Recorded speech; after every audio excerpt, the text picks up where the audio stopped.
사람들은 매우 주관적인 생각을 가지고 살아갑니다. 제 눈의 안경이라는 말 하지 않습니까? 제 안경을 다른 사람에게 써보라고 주면 잘 안 맞을 거예요. 제 눈의 안경이에요. 주관적이라는 것이에요. 사람마다 자기 중심적인 생각을 버릴 수가 없어요. 내가 하는 것은 괜찮고 다른 사람이 하는 것은 매우 비판적인 생각을 갖게 됩니다. 자기 중심적이지요. 그래서 사람이요, 둘 이상만 모여도 같이 무언가를 정해야 돼요. 그러다 보니까 서로 이제 어떤 규칙들을 보이게 안 보이게 정하고 살아갑니다. 개인적으로 또 공통적으로 같이 지킬 수 있는 판단 기준을 만들게 돼요. 어떤 것이 옳고 어떤 것이 틀린 것인지 그 기준을 세우게 됩니다. 작은 모임에서도 규칙을 만들지요. 나라에도 법이라는 것이 있고요. 온 세계의 각 나라가 모여도 어떤 협약기구를 만들어도 그 규칙을 만들어요. 기준을 세우는 것입니다. 그런데 여러분, 법을 정하는 이유가 뭘까요? 사람이 의로워지기 위해서일까요? 김영란법을 잘 지키면 그 사람은 의인입니까? 우리나라에 이런 법뿐만 아니라 더 많은 법이 있죠. 교통법규가 있습니다. 그럼 교통법규를 정말 잘 지키면 그 사람은 의인입니까? 더 큰 법이 있어요. 대한민국 헌법이 있습니다. 대한민국 헌법을 다 잘 지키면 그 사람은 의인일까요? 아무리 법을 잘 지키고 살아도 그 사람을 의롭다고 할 수는 없습니다. 그건 다 누구나 지켜야 될 일이니까요. 하나님께서 이스라엘 백성들이 하나님을 섬길 수 있도록 객관적인 법을 만들어 주셨어요. 다 사람마다 하나님 섬기는 법이 다르다 보니까 우상을 만들어 놓고도 그거 앞에 하나님이라고 절하니까 하나님이 법을 만들어 주신 거예요. 율법은요, 이렇게 크게 세 가지 법으로 나누어 볼 수 있습니다. 무슨 법이 있습니까? 제사법, 민법, 도덕법이 있어요. 그럼 여러분, 이런 제사법을 다 잘 지키면 의인일까요? 그렇지 않습니다. 그 법대로 제사를 드렸을 뿐이에요. 그가 의인이라고 인정받을 자격이 없어요. 두 번째 법은 민법이지요. 이웃 간의 분쟁을 해결하기 위한 법입니다. 남의 재산에 피해를 입혔거나 남을 다치게 했거나 싸우거나 다퉜을 때에 이렇게 행하여라라고 하나님께서 지혜를 주신 거예요. 민법이에요. 세 번째는 도덕법이 있습니다. 분명히 하나님의 백성으로서 선하지 못한 일을 행했을 때 하나님께서 그거에 대한 규칙들을 정해주신 거예요. 친척이나 이웃 간에 지켜야 될 법들을 정해 놓으신 것입니다. 그런데 여러분, 이런 민법과 또 이런 도덕법을 다 지키고 살았다 그러면 그 사람이 정말 의로운 사람일까요? 우리 이런 말 합니다. 법 없이도 산다고요. 그럼 그 사람 의인입니까? 그렇지 않습니다. 마땅히 지켜야 될 것을 지키면서 살았을 뿐이지요. 본래 여러분, 율법이라는 것을 하나님이 주실 때는 몇 % 지키라고 주셨을까요? 그렇죠. 100% 지키라고 주신 거예요.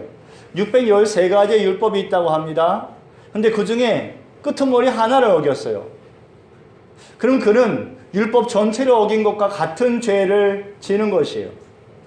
로마서 5장 10절 우리가 오늘 읽은 말씀인데 현대인의 성경은 이렇게 말씀하고 있어요. 같이 읽어봅니다. 시작. 모세는 율법을 의지하고 지키는 사람은 그것을 완전히 지켜야만 구원을 받을 것이라고 하였습니다. 완전히 지켜야 그 율법을 지킨 의로움을 인정받을 수 있다는 것이에요. 솔로몬은 전도서에서 이렇게 말씀하였어요. 7장 20절입니다. 선을 행하고 전혀 죄를 범하지 아니하는 의인은 세상에 없기 때문이다. 솔로몬은 그의 지혜로서 세상을 봤을 때 세상에서 선을 행하고 죄를 전혀 범하지 않은 사람이 없다는 거예요. 그럼 여러분, 누가 하나님 앞에 자기가 율법을 지켰다고 말할 수 있으며 율법을 지켰다 하여도 누가 하나님 앞에 자기가 의롭다고 말할 자격이 있겠습니까? 또 그렇지요. 여러분, 이미 죄를 짓고 그 죄 때문에 속죄제, 속건제를 드렸어요. 그래서 그 죄사함을 받았습니다.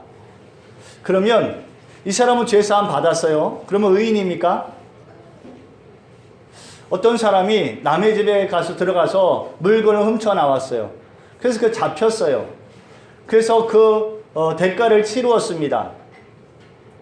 5년 감옥형 해가지고 5년 감옥살이 하고 나왔어요. 그럼 이 사람은 의인입니까? 죄값을 다 치렀으니까 의인이 되는 겁니까? 아니지요. 여러분, 바로 그런 거예요. 죄값을 다 치렀다고 하여도 우리가 스스로 의인이 될 자격은 없는 거예요. 그런데 하나님께 감사할 것은 무엇이냐? 놀랍고도 감사한 것은 우리가 마땅히 행할 바를 행하였음에도 불구하고 그 하나님의 율법을 따라서 우리의 죄를 씻고 하나님의 말씀을 따라 살려고 할 때에 하나님은 우리를 의롭다고 인정해 주시는 거예요. 마땅히 행할 것을 행했을 뿐이지만 하나님은 우리를 의롭게 여겨주시는 거예요. 우리는 이에 감사해야 됩니다. 성경에는 여러 명의 의인이라고 하는 사람들이 나와요. 노아는 당대 의인이라 하였어요. 에녹도 그렇죠. 또 아브라함도 그렇죠. 욥도 그렇죠. 그런데 여러분, 이 사람들이 죄를 안 지었습니까? 죄 지었지요. 추태를 부리기도 했습니다. 흉측한 모습을 보이기도 했어요. 그런데 하나님께서는 그들을 의롭다고 인정해 주시는 거예요. 죄를 범하였지만 하나님의 은혜로 살아갈 때에, 하나님의 말씀을 지켜 살려고 할 때에 그 말씀이 그 마음이 하나님을 향하고 그 말씀을 마음에 새길 때 하나님은 그를 의롭다라고 인정해 주시는 줄을 믿습니다. 그러면 여러분, 하나님의 율법을 받은 이스라엘, 그 이스라엘은 모두 율법을 잘 지키면서 의인으로 살았을까요? 아니, 죄를 지었어도 그 율법대로 죄사함을 받으면 하나님은 의롭다 해주신다 했어요. 그럼 그 율법을 지킴을 받았고 그 율법을 담당하였고 그 말씀의 주인이 되었던 이스라엘은 그 말씀을 잘 지켜야 될 거 아닙니까? 그런데 죄를 탕감하여 주시고 의롭다 하신 하나님의 법을 버렸어요. 그리고 이방신을 따라 섬기는 것입니다. 왜 이방신을 따라 섬겼을까요? 왜 이렇게 좋은, 은혜로운, 감사한 율법을 버리고 왜 이방신을 따라 섬겼을까요? 이방신들은요, 오늘날에도 마찬가지지만 불법을 불법이라 말하지 않아요. 잔인하고 비도덕적인 일을 행하여도 그것을 합법적으로 만들어줍니다. 나의 죄를 아주 가볍게 여겨버릴 수 있어요. 이스라엘 백성들이 이방인들을 가까이 하다 보니까 그들의 신을 섬기는 모습을 보니까 자기들하고는 너무 다르거든요. 그래서 그들은 하나님의 의의 법을 버렸습니다.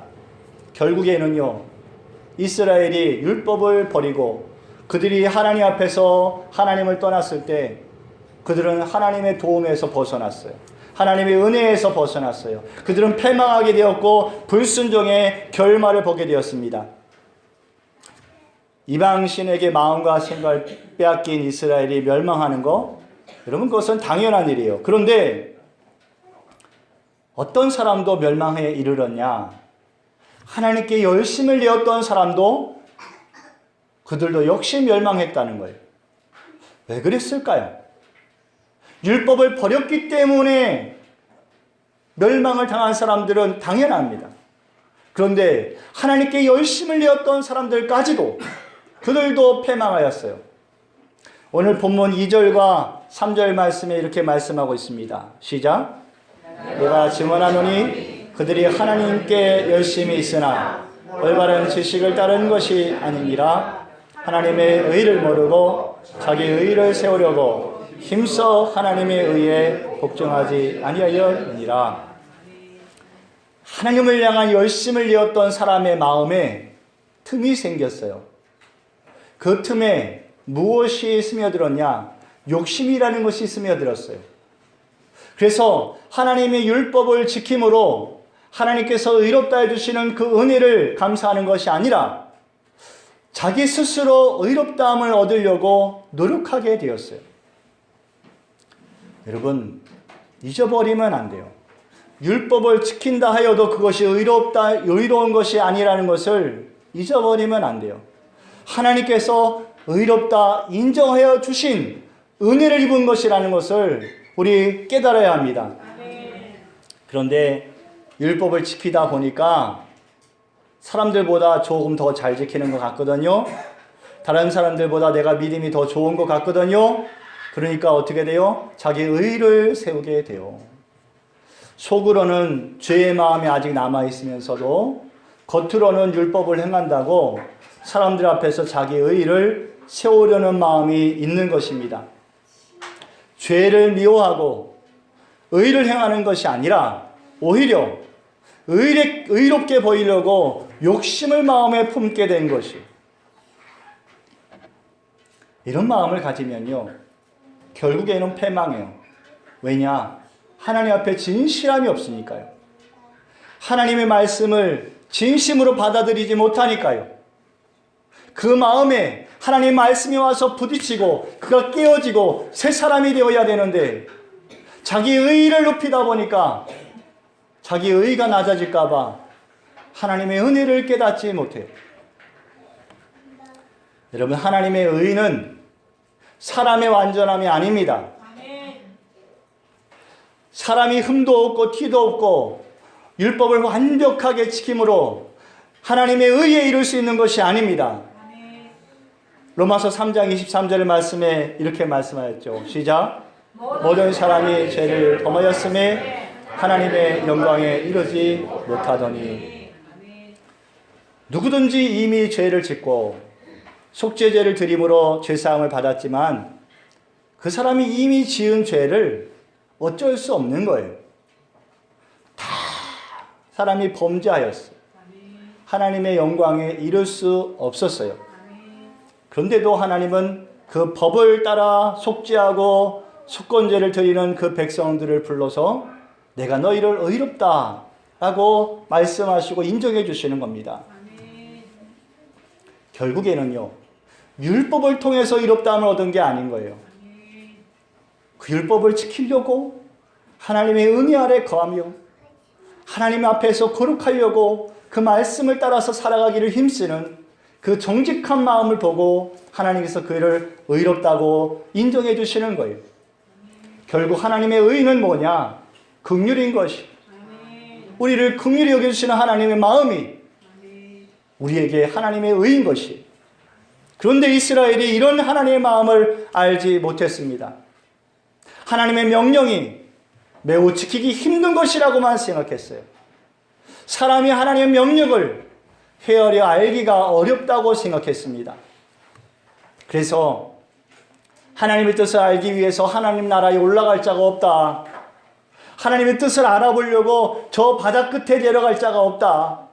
그렇게만 탄식하면서 살아갔어요. 우리가 하나님을 어떻게 알아? 누가 하나님 앞에 나아갈 수 있겠어? 이런 말만 하면서 노력하지 않은 거예요. 정직한 마음을 버린 거예요. 그러나 여러분, 하나님은 다르게 말씀하셔요. 신명기 30장 11절과 14절 말씀입니다. 시작. 내가 오늘 네게 명령한 이 명령은 네게 어려운 것도 아니요 먼 것도 아니라 오직 그 말씀이 네게 매우 가까워 내 입에 있으며 내 마음에 있은즉 네가 이를 행할 수 있느니라. 아멘.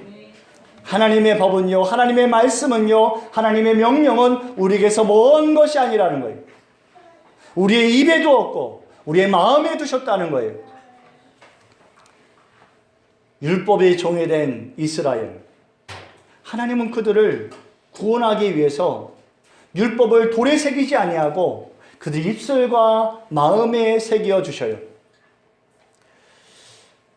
누구를 통해서 이 일을 이루시냐? 예수 그리스도를 통해서 이 일을 이루어 주시는 거예요. 하나님의 본체이시고 하나님의 독생자이신 예수님이 세상에 오셔서 우리의 대속제물이 되시고 단번에 희생제물이 되셔서 우리 모든 죄를 단번에 깨끗게 속죄해 주셨어요. 그리고 우리로 완전한 구원의 길로 나아갈 수 있는 은혜를 주셨습니다. 하나님의 의는 바로 율법으로 완전해질 수 없는 사람일지라도 예수 그리스도를 통하여서 그 은혜를 입는 자들, 믿음을 가지고 그리스도께 나오는 자들, 그들을 구원하여 주시는 은혜, 이게 바로 하나님의 의인 것입니다. 이로 말미암아서요, 오늘 로마서 10장 9절과 10절 말씀에서 이렇게 말씀하십니다. 시작. 네가 만일 내 입으로 예수를 주로 시인하며 또 하나님께서 그를 죽은 자 가운데서 살리신 것을 내 마음에 믿으면 구원을 받으리라. 사람이 마음으로 믿어 의에 이르고 입으로 시인하여 구원에 이르느니라. 아멘. 하나님께서는 하나님의 의가 되실 예수 그리스도를 우리에게 새로운 법으로 주셨어요. 영의 법이고 의의 법이 되신 예수님이 우리에게 오신 것입니다. 율법은 무엇으로 의롭다함을 얻어요? 행함으로 의롭다함을 얻습니다. 그러나 복음은 무엇으로 의롭다함을 얻습니까? 믿음으로 의롭다함을 받는 줄 믿습니다. 그래서 오늘 본문 13절 말씀에요, 누구든지 주의 이름을 부르는 자는 구원을 받으리라 하신 거예요. 주 예수 이름을 부르는 자는 구원을 얻습니다.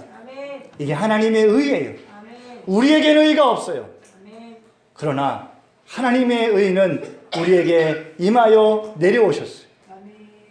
그러므로 여러분, 예수 그리스도의 공로로 말미암아 우리가 죄 사함을 얻고요, 예수 그리스도의 은혜로 말미암아 하나님과 화목하게 되었어요.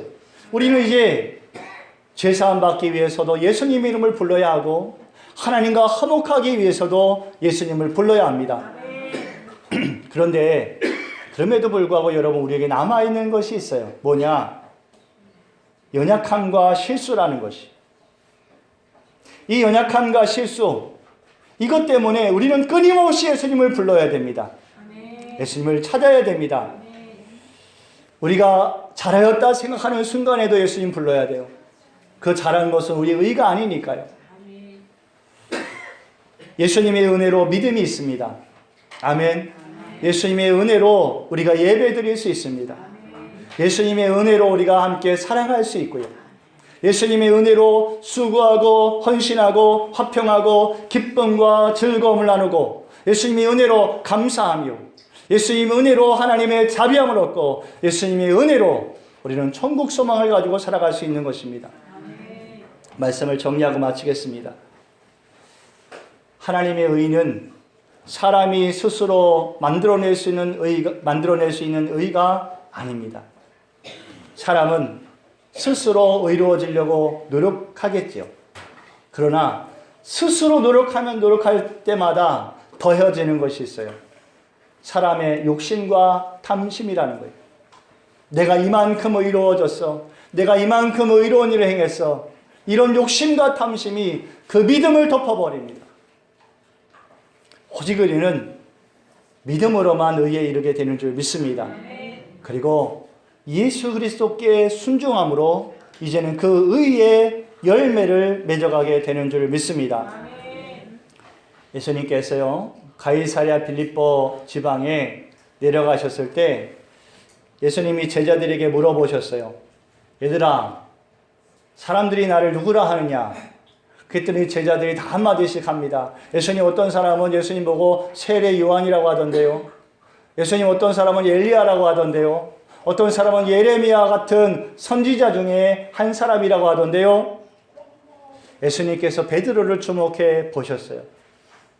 베드로야, 너는 나를 누구라 하느냐?